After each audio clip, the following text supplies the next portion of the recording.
Okay, thanks. So it's joint work with a collection of former students, also a recent one here, Max Deppert, and also some colleagues from China and Chile.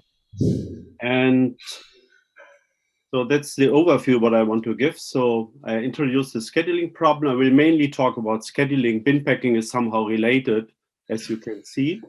And I will discuss two approaches, what we did over the years to improve further and further the running time of the corresponding algorithms. And I finish with some open problems. So the scheduling problem is the favorite one, what I'm interested in is, so we have n jobs with processing times and machines, and you would like to minimize the make span, so the maximum machine load, as you can see in this picture here. And usually what I do is I indicate the different processing times by different colors. And the height of a box here is the processing time. So what you know, the problem is strongly NP hard. So we cannot expect an FP task unless P is equal to NP. There were a collection of approximation schemes for the problem. So the first ones were by Hochbaum and Schmois and Loing. And then there was the first EP task by Allon and others and Hochbaum and Schmois that has a double exponential running time in 1/epsilon. And 11 years ago, I found a single exponential running time. And afterwards, with Lin Chen, he was a student for 1 year in my group. So we were able to prove under the exponential hypothesis that there's no EP task with almost 1/epsilon in the exponent here. And then clear, we had this 1/epsilon square in the exponent. The next step was somehow can we get only 1/epsilon or something close to that. And this was possible with Kim and Jose, and we proved a bound where we, in the exponent, we have O tilde. So there are also some log terms inside what I will show you later in detail. But these things already came close to each other, but there's still some gap as we see later. So the main ideas stepwise were to look at the so-called configuration ILP.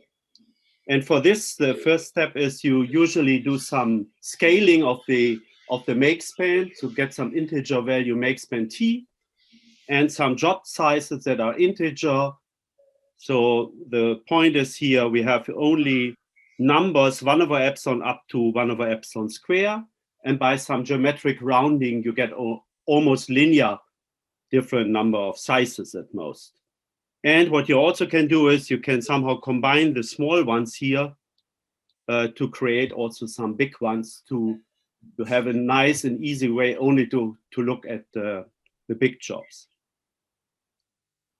And the next step is you look at one machine and see how the jobs could be assigned or the job sizes to the corresponding machine. And you get a lot of configurations or multisets of the corresponding sizes, what I indicated here.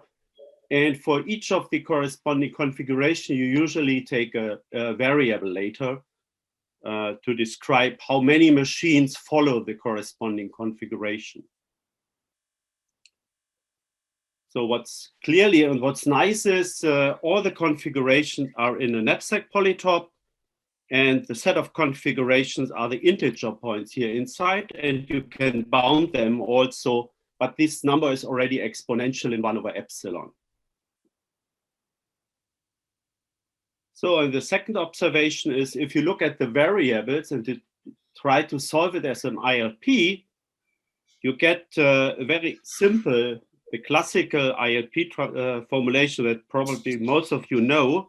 So we have a variable here for each configuration. You sum up the variables so that they should fit up m machines.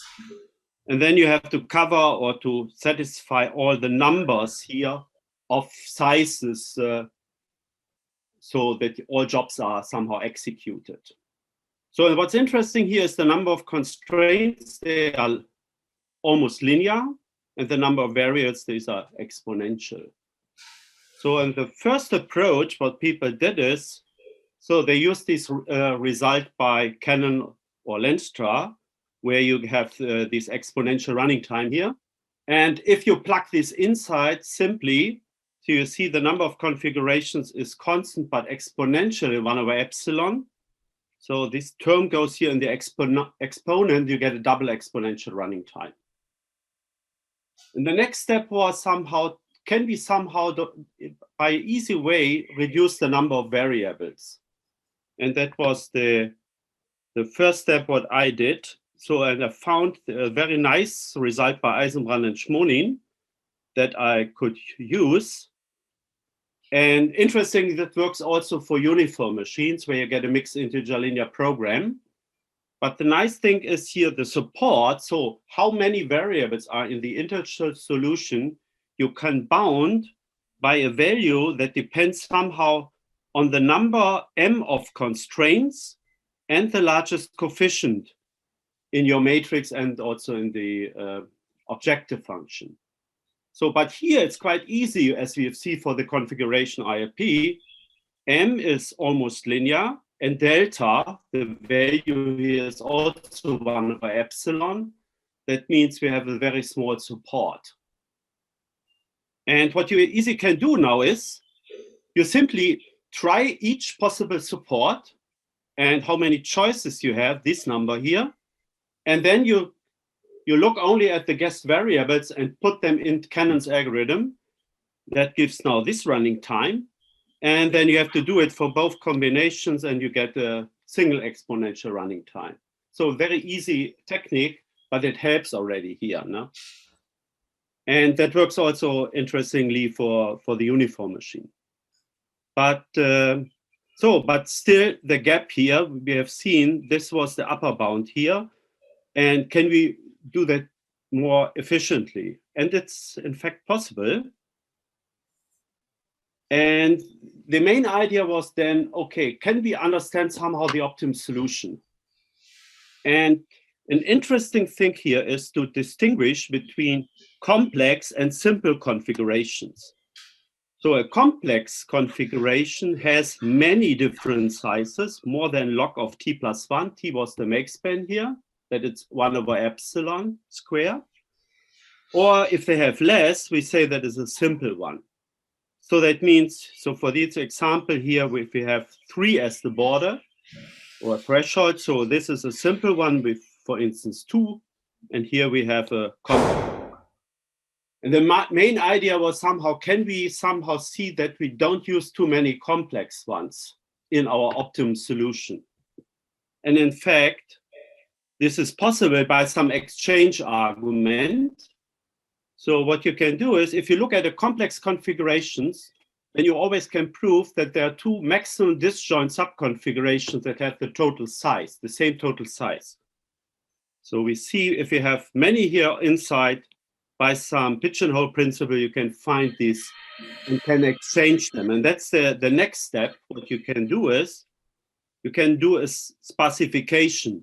So for instance, if you have a complex configuration twice in your solution, what you can do is, you can simply swap here K1 and K2, and then you get 2 less complex configurations afterwards. And then you can repeatedly use it again and again to reduce the number of complex configurations and also how many of the different sizes occur there.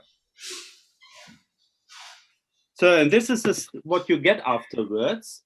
So if the IRP is feasible, then you can prove that there is also a solution, optimum one, where only a linear number of machines get a complex configuration. Each complex configuration is used at most once, and the support is also small.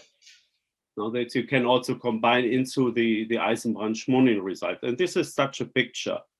So we have only one small part that is more difficult to handle. And then we have a huge number of machines where we have only the simple ones. And this you can also put into an algorithm by a quite easy way. So the first step is you guess somehow the jobs that are assigned to a complex configuration, then solve your sub-instance optimal with a dynamic program. So that gives you the number of machines that you use for that. And then you have afterwards only an instance with only small, simple configurations. And what's nice is the number of simple configurations you can bound is much smaller. So you get here an exponent that is only logarithmic in 1/epsilon. And that helps you then in the guessing step afterwards. So if you do then, so for the remaining instance, you do the following. You guess now the simple configurations in your support. And that means the number of possibilities is somehow the number of simple configurations and how big is the support of this. And then you see we get a smaller bound here now. The things what you have to enumerate. And then you use against Cannon's algorithm for the smaller instance, but this has already the smaller exponent here. That's nice. So, and then you multiply both terms, and then you have the better running time. And this is a very nice idea to see somehow finding some structure in your optimum solution that helps you then to make the problem easier. Klaus, can you say again what you did with the complex configurations? The complex configurations you guessed at the beginning, because we know we have only very few of them. So was that 1 over epsilon? Support is small. Sorry? Sorry, how many of those configurations did you have? As the support, because we have this is almost linear in 1/epsilon. But you have very few, and then you have also very few jobs there. And then you can guess somehow the jobs that are assigned there. And then you enumerate the best solution for this. So calculate the best, and then you do that for other numbers of job sizes. Okay? Okay, and then both things together, you get this running time. And if you look at the exponent, so this is the result what you get a log to the power of 4 here by understanding the problem here and using Cannon's algorithm as a tool there inside. But clear, this 4 is still a bit large, and then you can ask, can you do that better? And then the nice things were, here we worked only at the variables. So we focused on that we have a problem with very few variables, but if you look at the configuration ILP, you see there are only very few constraints. And then what we saw before in the talk by Robert, you can also use arguments with few constraints. And that is the next thing what we did. So we looked at the case where the number of constraints here is constant and the entries are also small. And for this, you can use as a box all the algorithms by Eisenbrand and Weismantel, for instance. So we looked at this here. We saw, okay, this we saw already before in the talk. And what we did, we slightly improved this here and also proved that there is a lower bound depending on the min plus convolution for the problem. So the main difference is here that the right-hand side goes here inside logarithmically and some slight improvement otherwise. But this solves the optimality problem. For our case, it's sufficient only to look at the feasibility problem. And we did this also, and this goes even a bit better because the exponent here is only m, not 2m. And improving this would, so if you would like to have m minus delta, that would contradict the SETH. So this is somehow the best what you can expect. Somehow, if you solve general ILPs with m constraints with bounded entries. And so if you apply this for the scheduling problem, this is much easier now. So if you have these algorithms, because the number of constraints you see, this is almost 1/epsilon. The number of variables, okay, this is big, but this does not care us too much. Delta is 1/epsilon, and the right-hand side, the B here, so this in the maximum is the number of jobs what you have. So, or it's close to it. So, and if you plug this in, plus some pre-processing at the beginning, you get automatically, that's much easier now. No? So you see, and the exponent is now smaller. So you have only a 2 here instead of 4. And that was quite surprisingly for us to see by a other possibility or other technique to get better results still. And so the main idea is, again, I have one slide here for the Steinitz one. This is the basic tool here, the Steinitz lemma. And what you usually do is, because you have a right B, so you have a summation of the vectors equal to B, and then you can apply Steinitz to prove this bound here. And what does it mean? Maybe I will show you that on the next slide. This is much easier to understand. To get here the 0 point, here the point B, and all the corresponding points that you have to consider now are very close to the diagonal that connect these 2 points. And what Fritz and Robert did is they solved this by a longest path problem. And with this running time, what you get out of this, because the number of points or integer points is somehow bounded. And you can also prove that there's also an optimum solution of a bounded norm. That's also important for our algorithm further on. And so the points here are connected if the difference is a column of your matrix. And the weight here is the weight from the objective function. So and the longest path is then the optimum solution if you want to maximize here. And so what we did is a bit different. So we looked also at the solution where the sum of the vectors in the optimum solution is equal to B, but then you look somehow more closer to the point in the middle. So if you take only half of the corresponding vector, you can prove this summation is also a solution of a ILP where the right-hand side B prime is now very close to the middle point here on the diagonal. And also the remaining vectors, if you sum them up, they are close to this give here B minus B prime. This is also close to the middle point. And then you can use a dynamic program going on from a very small value and going doubly somehow increase the right-hand sides to calculate the solutions. This is somehow in this picture. So you start with solutions that are very close here, and then you go here further on to until you reach B. And the dynamic program is also not so complicated. What you do is, so for all the exponents from 0 up to the number, so this value here is the log here of the upper bound what we have for the optimum solution. And then you solve sub-problems here where the one norm gets bigger and bigger. And you do that for all B primes here that are somehow in such a box here. No?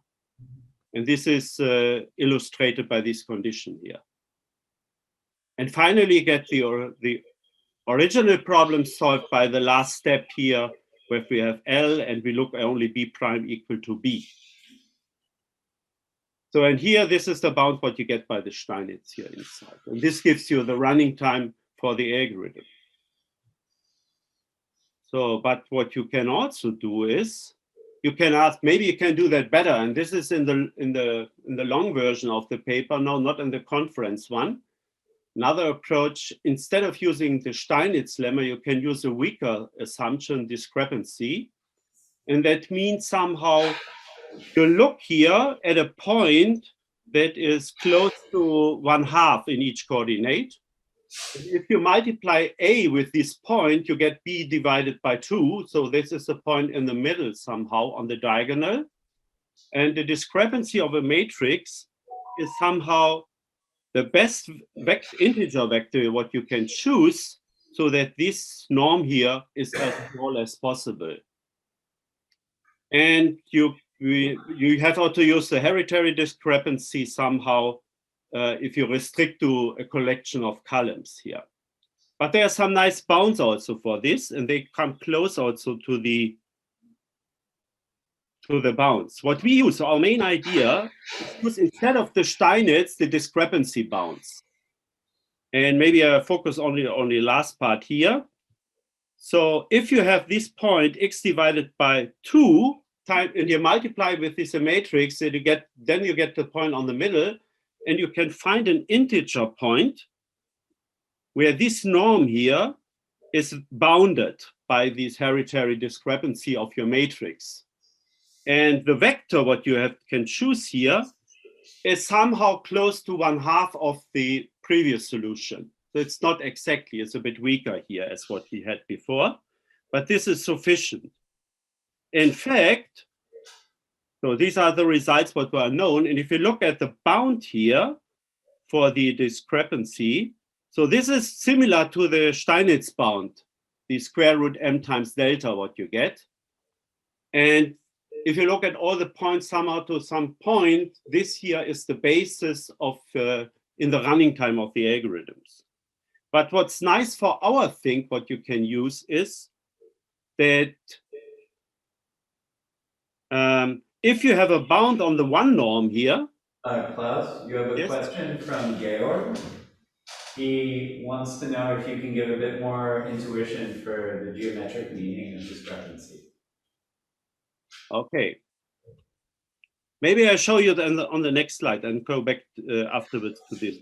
So the main idea is this point here, B prime, this is B over 2. And if you look inside here, if you multiply the matrix with the point x divided by 2, that was the original solution for Ax equal to B, then you get the point of the diagonal. And you would like to find an integer point that's not too far away from this point on the diagonal, and you would like to have a bound. And this bound you can use later on in the dynamic programming instead of the Steinitz bound. Because it's not important that all the partial sums are very close. For our algorithm, it's sufficient to look only at the point in the middle, and then again at the middle and continue then. Well, that's the main idea behind this. No? So it's here we have the bound of the discrepancy now here, instead of the Steinitz bound. And you have to look at all the points that are somehow close to the middle point here. And then iteratively, you can use again the dynamic program in the similar approach. The only difference here is the bounds are a bit different because we have not the basis 2. Instead, here we have 6 over 5. And the same approach works out then. No? So what the difference is that in some cases, you have a better bound on the discrepancy instead of this worst case bound here. And I can show you that in our example for the scheduling problem. So in fact, so in general, in the scheduling problem, the one norm here is 1 over epsilon. This does not help you to improve the running time, but, and that is the last step what we did this. Okay, these were the improved results. So the improved results now, if you use this dynamic programming, if you have an upper bound here on the discrepancy, this goes in the basis here for the optimality and also for the feasibility problem. And that's nice because it's a weaker assumption as what you get by the Steinitz one. And what we did afterwards, and this is a very recent result, what we present on a conference, Alinex.